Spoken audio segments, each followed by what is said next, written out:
The topic chosen is immunoglobulin or the IGs. Now, in the previous classes, we had seen that whenever virus or any pathogenic microorganism when enters inside the body, the host defense mechanism fight against the pathogenic microorganisms. Now, this host defense mechanism has two main type of cells, the T lymphocytes and B lymphocytes.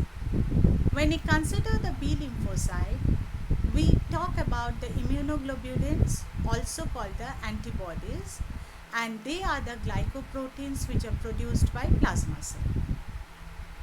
Now, when did this immunoglobulin came into our subject? It is the history, a long back history. In 1890, the two scientists, von Behring and Kitasato, they found that when diphtheria toxin was added to the plasma, there was something in the plasma that did not allow the activity of diphtheria toxin. Now, what was that something? Later it was found that something was immunoglobulin. The research continued, and until 1939, Tiselius and Cabot, they separated immunoglobulin with the help of electrophoresis. And it was found that later that immunoglobulins are of 5 types, and they were named according to the basis of electrophoresis and the absorption. What are those 5 types? IgE. The E came from the term erythema. Why erythema? Erythema means inflammation. Now, whenever there was inflammation due to some antigen or foreign substance inside the body, at that region, there was a presence of IgE. So, IgE, the name was given. IgE, the M came from the term macroglobulin. Why it was macro? Because it is of large size and it could not cross the blood vessels easily. IgG is the Greek symbol gamma. IgA from alpha globulin, and IgD was interesting. It was usually found from elimination, but as already IgE was there, so E could not be used. So the nearby Greek symbol was delta. So IgD was named. What was antigen then? Antigen was the substance that produced the antibody, and it came from the two terms, antisomatogen and immune Porpar Bildner. These two terms made up the antigen. Now let us go through the structure of an immunoglobulin. Now if I see the immunoglobulin structure here, I will see that the two yellow chains present over here, the two yellow chains over here, these are the heavy chains which we say it as H. The two light chains are also present. The blue colored chains over here are the light chains. Now the light chains and the heavy chains are further divided into two parts. One is the variable heavy chain. This is the light yellow color, and the dark yellow color is the constant heavy chain. Similarly, in case of the light chain, the light blue is the variable light chain and the deep blue is constant light chain. Now, why these two variables? These two are variables because this is the site called FAB. What is FAB? It is the fragment for antigen binding. Here the antigens bind.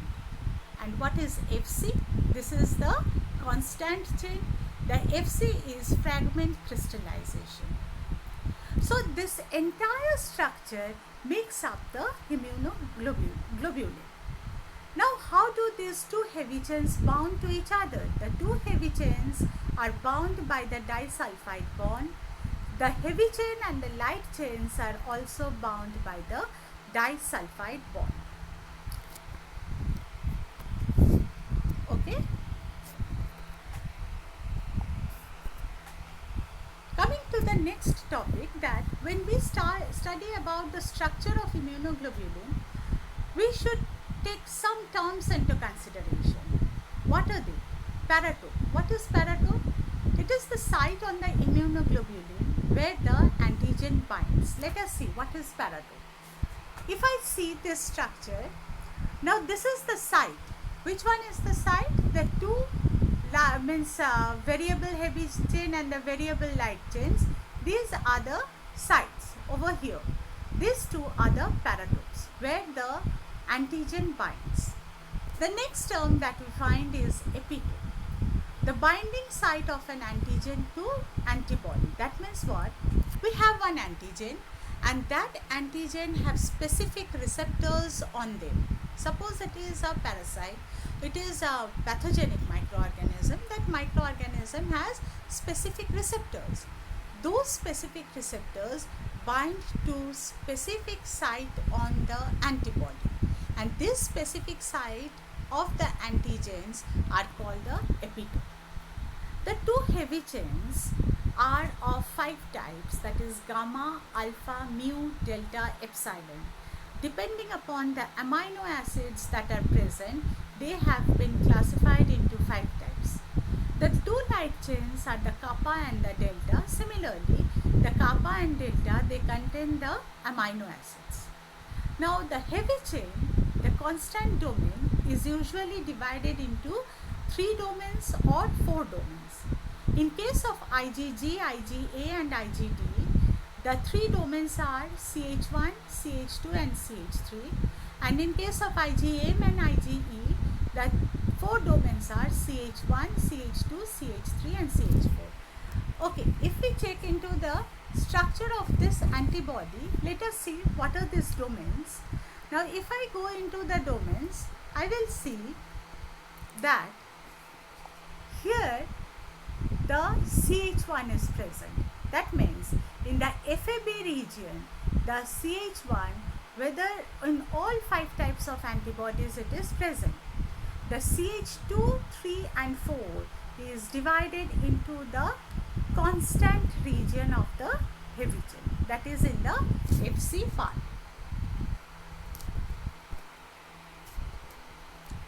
Okay, coming back to the slide. Here I have already mentioned that CH1 domain is in the FAB and the rest is present in the FC part. Now, what is the necessity of this constant chain and variable chain? What do they do in the antibodies? The constant chain actually determines that on which surface the antibody will get attached. That means the antibody is there, it is present inside the cell or inside the body. Now, to which specific cell it will bind, that is determined by the constant chain.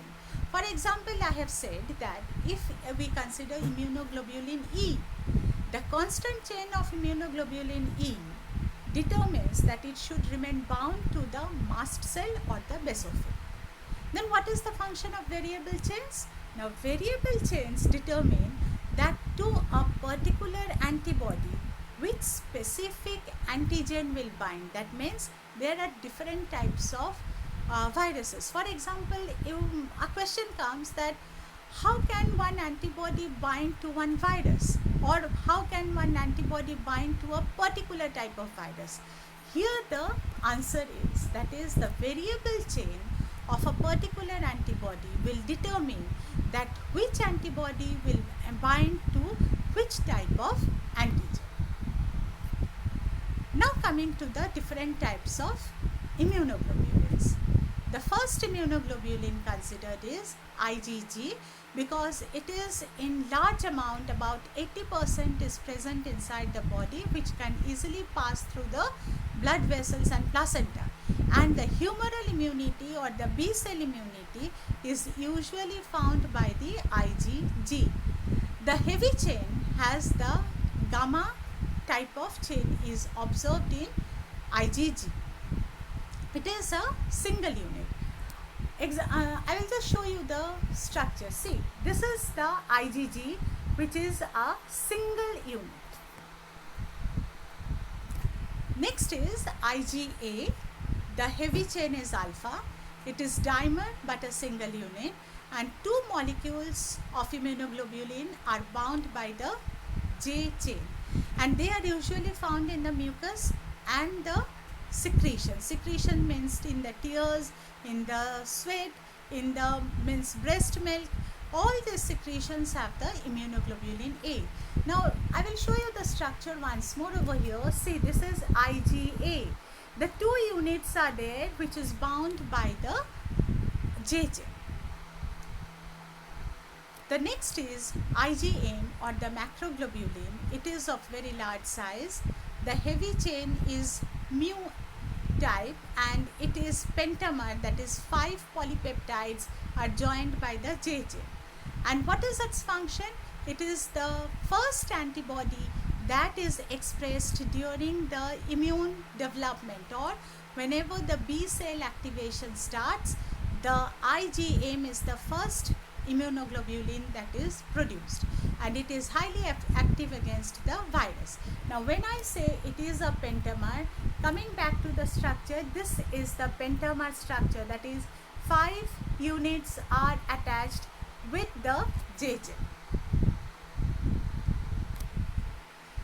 The IgE, it has the epsilon heavy chain and it is a monomer, and this IgE is usually responsible for any kind of hypersensitivity or allergic reactions that are observed inside the body. For example, itching, redness, inflammation, whatever we see, because this IgE is attached to the histamine.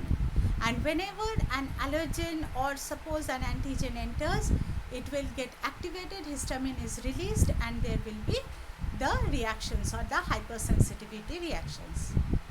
The last is IgD with heavy chain as the delta, and it is a single unit monomer, but it is at a very low concentration in the serum. They are usually responsible for antibody production, but their activity is less effective than IgG, IgA and IgE. Now when we talk about any substance inside the body, any molecule inside the body, we know that it cannot act unless and until it binds to a receptor. Similarly, immunoglobulins have specific receptors. All 5 types of immunoglobulins, or suppose we say the other cells, the T cells, the macrophages that are acting against or that are helping in the host defense mechanism, they have the receptors. But unfortunately, till now, the activity or the proper action of the receptors are still not clear, and they are still being studied. And these receptors, if we see, are usually involved. Whatever activity has been shown, these receptors helps in, first is they helps in signaling, second they help in identification, they help in phagocytosis, they help in production of the mast cells, or means to which it will get attached to, the immunoglobulin will attach to which type of cell. All these are determined by the receptors. Now when we are speaking about the immunoglobulins, the main thing we should know is how this immunoglobulin is acting inside the body. Mainly 3 types of mechanism are observed. At first, an antigen is entering inside the body. Whenever an antigen is there, it has specific receptors on its body, we call them as epitope, and the antibody has the paratope. They can identify the specific antigen. So what they do is, the antigen, especially suppose a pathogenic virus has entered, a pathogenic bacteria has entered, the specific antibody will go and bind to it, and it will inactivate that pathogen. The pathogen cannot show the activity, as I have shown over here. See, here I have shown the virus. That is, if I see here, this is the virus, the black spot over here, with the some projections over here. These projections are the specific antigen projections or the epitope, which will bind to the specific antibody, and it will get inactivated.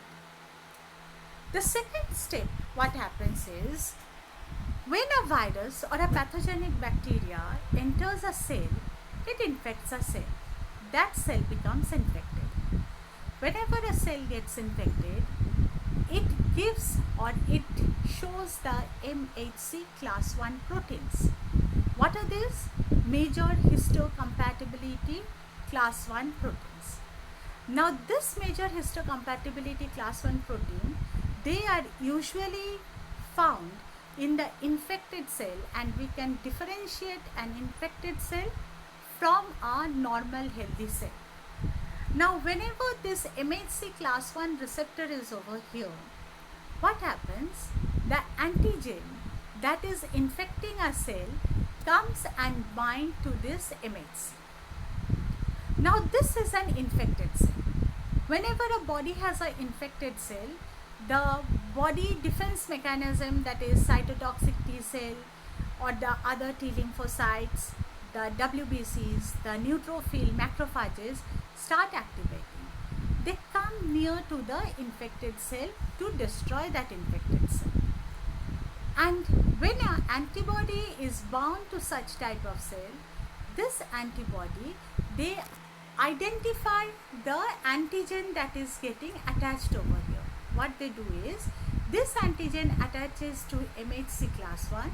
The antibody is specific to an antigen, and if the antibody and the antigen is attracting one another or is highly specific, they bound and they form the complex. When the complex is formed, what happens? The next step is, some proteins are ejected from these cells, the T lymphocytes or the neutrophils, and they enter into the infected cell. The infected cell is lysed.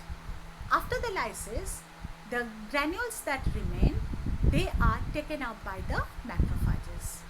This is the second step. Then in third step, what happens? It is the agglutination reaction.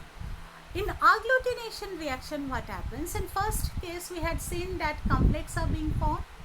When suppose there are multiple complex over here, all these complex, they combine together and they form some insoluble complexes. This insoluble complex that is formed inactivates the pathogen. In this three way, the immunoglobulin acts as the defense mechanism of the body. So this ends up the topic on immunoglobulin. Please go through the structure of immunoglobulin, and whenever you give an answer related to pharmacology or pathophysiology, please try to elaborate it or explain it with the help of the diagram. The references are given here. Thank you.